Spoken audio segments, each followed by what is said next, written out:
تو مچھلی ساتھ رکھی کھانے کے لیے. اس سے پتہ چلتا ہے کہ انبیاء اچھی چیزیں کھاتے ہیں. فش صحیح ہے نا, انبیاء کی خوراکوں میں کبھی بھی کوئی غلط چیز نہیں ہوتی. خیر قصہ مختصر یہ کہ جب وہاں پہنچے, بہت دور چلتے چلتے تھک گئے, تو وہاں حضرت خضر علیہ السلام سے ملاقات ہوئی. حضرت موسیٰ نے فرمایا کہ هل اتبعک علی ان تعلمنی مما علمت رشدا, سنا ہے کہ اللہ نے کچھ باتیں آپ کو بتائی ہیں تو میں آپ کو فالو کرنا چاہتا ہوں. حضرت خضر جانتے تھے یہ جلالی پیغمبر ہیں اور ان کو اللہ نے دین کی تبلیغ کے لیے بھیجا ہے, یہ میرے ساتھ بولو بھائی نہیں چل سکتے. فرمایا انک لن تستطیع معی الصبر, اے موسیٰ تو میرے ساتھ صبر نہیں کر سکتا. کوئی بھی ایسا کام میں کروں گا جو بظاہر غلط ہوگا تو خاموش نہیں رہے گا. تو تو پیغمبر ہے, پیغمبر تو منکر کو مٹانے کے لیے آتے ہیں.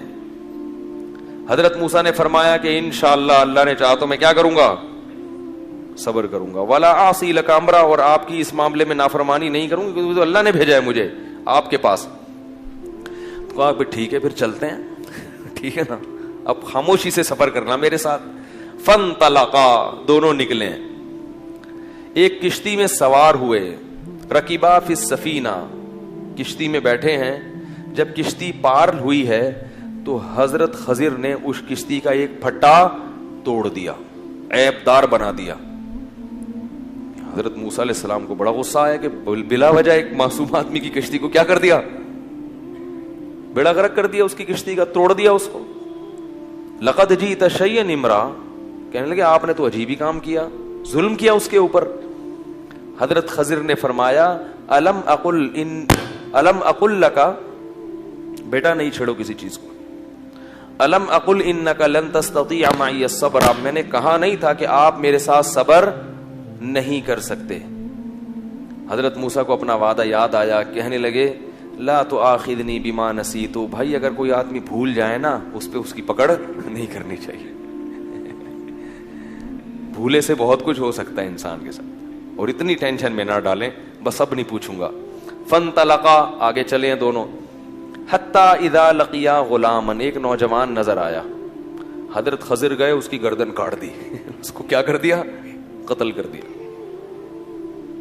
حضرت موسیٰ نے فرمایا قتلت نفسا بغیر نفس, بغیر کسی قتل کے آپ نے ایک انسان کو قتل کر دیا.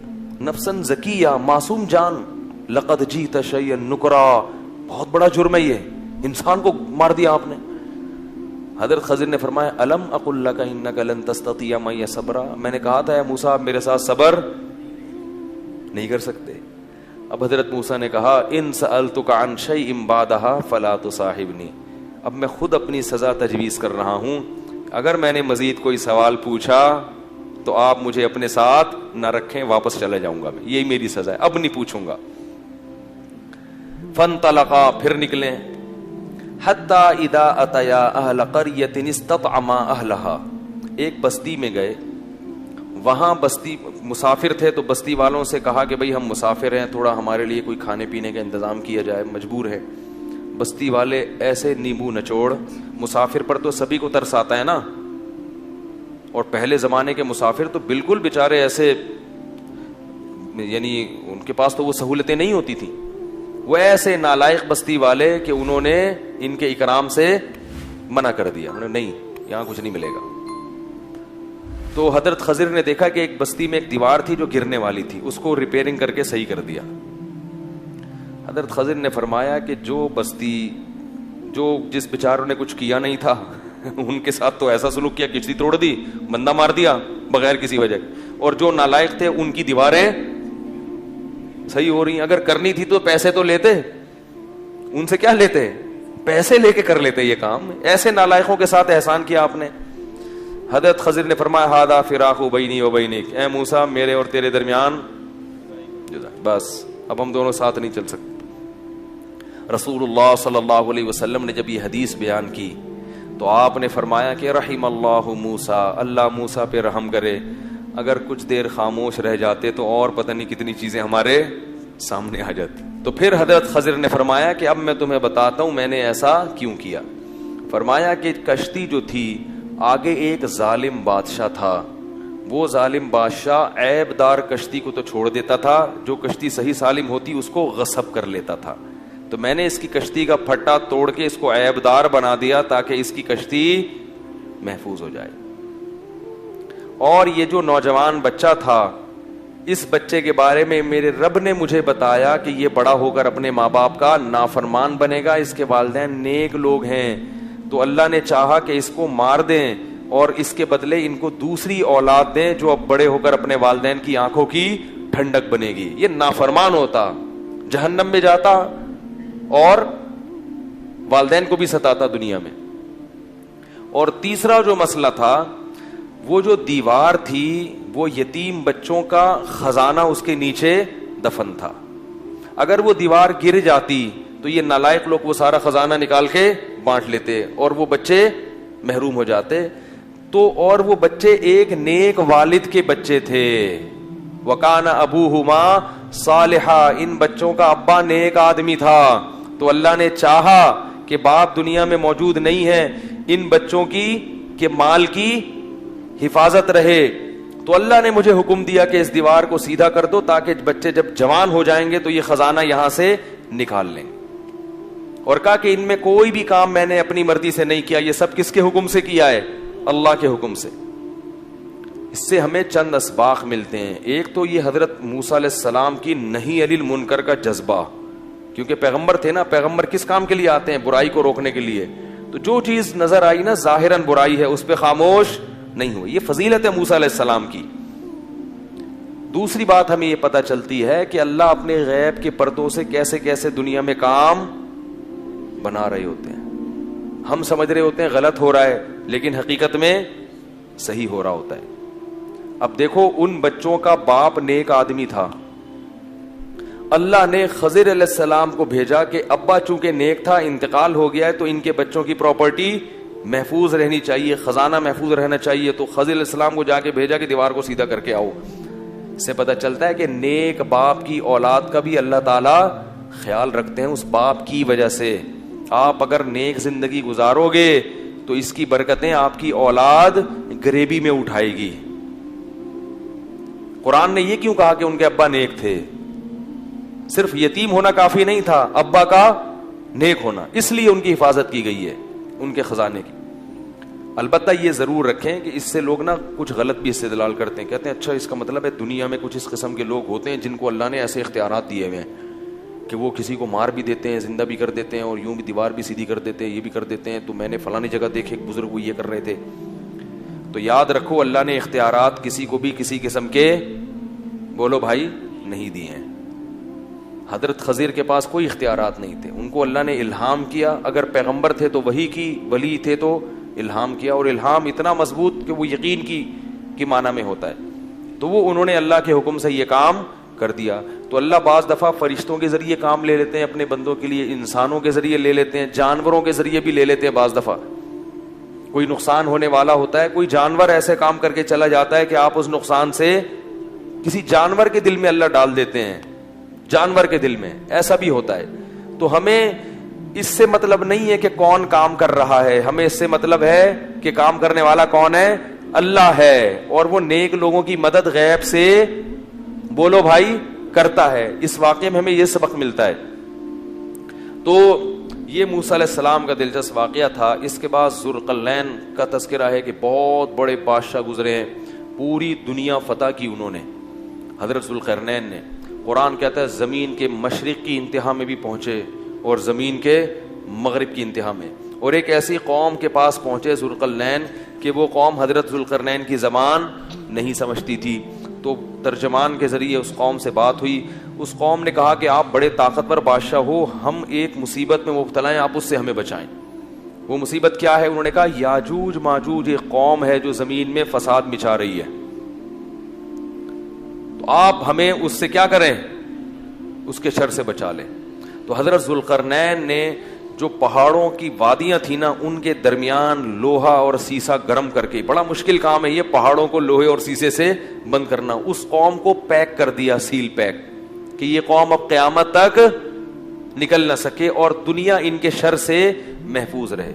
2 جگہ قرآن میں یاجوج اور ماجوج کا تذکرہ ہے. حدیث میں آتا ہے کہ وہ جو یاجوج اور ماجوج ہیں اتنی کثرت سے ہیں, وہ کیا کرتے ہیں, دیوار کو چاٹتے ہیں روزانہ ختم کرنے کے لیے, کہ یہ دیوار چاٹ چاٹ کے کیا کرو, ختم کرو. اور وہ جب ختم ہونے کے قریب رہتی ہے تو وہ کہتے ہیں اب ہم کل اس کو چاٹیں گے, اور انشاءاللہ نہیں کہتے. تو جب اگلا دن آتا ہے تو دیوار واپس اسی طرح ہو چکی ہوتی ہے. تو آپ صلی اللہ علیہ وسلم نے فرمایا قرب قیامت میں وہ یہ کہیں گے کہ انشاءاللہ اس دیوار کو ہم کل ختم کر دیں گے. تو جب انشاءاللہ کہیں گے کہ اللہ نے چاہا, کیونکہ وہ مسلمان نہیں ہے وہ قوم, جب اللہ نے چاہا کہیں گے تو وہ دیوار اگلے دن کیا ہو جائے گی, ختم. اور قرآن میں آتا ہے کہ پھر وہ زمین میں پھیل جائیں گے. وَتَرَكْنَا بَعْضَهُمْ يَوْمَئِذٍ يَمُوجُ فِي بَعْضٍ, اتنی کثرت سے زمین میں وہ بہت بڑی تعداد ہوگی ان کی, بہت بڑی تعداد. زمین میں ایسا فساد مچائیں گے کہ لوگوں کا جینا حرام کر دیں گے, گھس رہے ہوں گے ایک دوسرے کے اندر, اتنی کثرت سے ہوں گے. فرمایا, اور پھر حدیث میں آتا ہے, یہ تو قرآن میں ہے نا کہ اتنی کثرت سے ان کو چھوڑ دیا جائے گا. حدیث میں آتا ہے کہ حضرت عیسیٰ علیہ الصلوۃ والسلام جب نازل ہوں گے تو پھر یاجوج ماجوج کو ختم کریں گے, ان کی لڑائی ہوگی, وہ اللہ سے بد دعا کریں گے. پھر حدیث میں آتا ہے کہ اتنی لاشیں جب وہ مریں گے نا, اتنی لاشیں ہوں گی کہ ان کی لاشوں کی کثرت سے زمین میں بدبو اور تعفن پھیل جائے گا, اور اتنی لاشوں کو ٹھکانے لگانا مسلمانوں کے بس میں نہیں ہوگا. پھر حضرت عیسیٰ علیہ السلام اللہ سے دعا کریں گے, بارشیں برسیں گی, سیلاب آئیں گے جن میں ان کی لاشیں بہہ بہہ کے ٹھکانے لگیں گی. تو پھر اس کے بعد دنیا سے کفر کا خاتمہ ہو جائے گا. پھر آپ صلی اللہ علیہ وسلم نے بتایا کہ حضرت عیسیٰ علیہ الصلوۃ والسلام کی معیت میں ایسا زمین میں پھر انصاف پھیلے گا, ایسا انصاف پھیلے گا, ایسی اللہ کی عبادت ہوگی کہ برکتیں نازل ہوں گی. ایک انگور کا دانہ اتنا بڑا پیدا ہوگا کہ لوگ اس کو سیراب کر کے, ایک انگور کے دانے سے کئی کئی آدمی سیراب ہوں گے, اتنے بڑے بڑے انگور پیدا ہوں گے. کیونکہ جب تقویٰ ہوگا نا زمین میں تو برکتیں آسمان سے نازل ہوں گی, پھلوں کے سائز بڑھ جائیں گے, ان کے ذائقے بڑھ جائیں گے. ابھی تو دیکھو چھوٹے ہوتے جا رہے ہیں, پبلک بھی چھوٹی ہوتی جا رہی ہے, قد چھوٹے ہوتے جا رہے ہیں. وہ ٹھگنی سے ایک آدمی کی شادی ہوئی کسی چھوٹے قد کی عورت سے, بچے اتنے اتنے سے. اب وہ ماں بچوں کو کھلا رہی ہے, بڑے ہی نہیں ہو رہے, وہ ماں پہ گئے قد میں. تو وہ شوہر جل کے اپنی بیوی سے کہتا ہے یہ بڑے نہیں ہوں گے, ان کو جتنا کھلائے گی یہ اور چھوٹے ہو جائیں گے. کہتا ہے ان کے ساتھ پودے لایا تھا, وہ بڑے ہو گئے اور یہ اتنے کے. یہ کوئی پرانے زمانے کا ہم نے کلپ سنا تھا. تو ہر چیز جو ہے نا اس کی برکت کیا ہو رہی ہے, ختم. اب آپ دیکھو, ہمیں یاد ہے بچپن میں جب روٹی پکتی تھی نا کچن میں, خوشبو آتی تھی دور تک. اب روٹی میں خوشبو ختم ہو گئی ہے, تو برکتیں ختم ہو رہی ہیں, ذائقے ختم ہو رہے ہیں. ہری مرچوں میں مرچیں نہیں ہیں. میں ہری مرچوں کا عاشق ہوں, میں کھانے میں ہری مرچ کے بغیر کھاتا نہیں, اور ایسے چباتا ہوں ایسے ایسے کر کے. مجھے لوگ دیکھتے ہیں.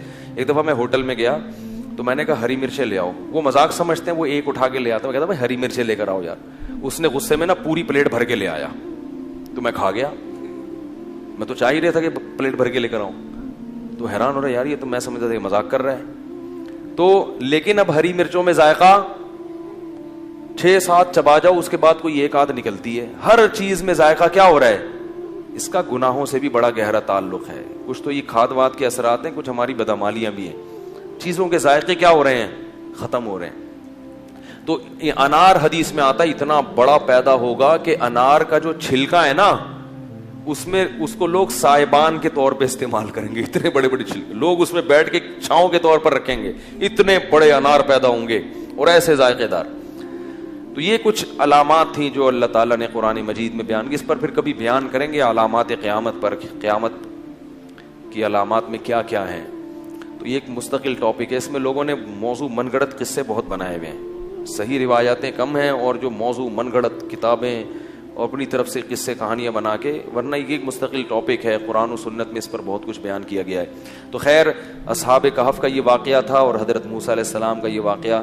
ہاں تو اچھا, یہ جو یاجوج ماجوج ہیں, بعض لوگ یہ اشکال کرتے ہیں کہ اب تک سائنسدانوں کو تو نظر آئے نہیں ہے. یہ زمین میں جو سیاح ہیں جو ان کو تو نظر آئے نہیں. سیٹلائٹ سیارے بھی ہو گئے.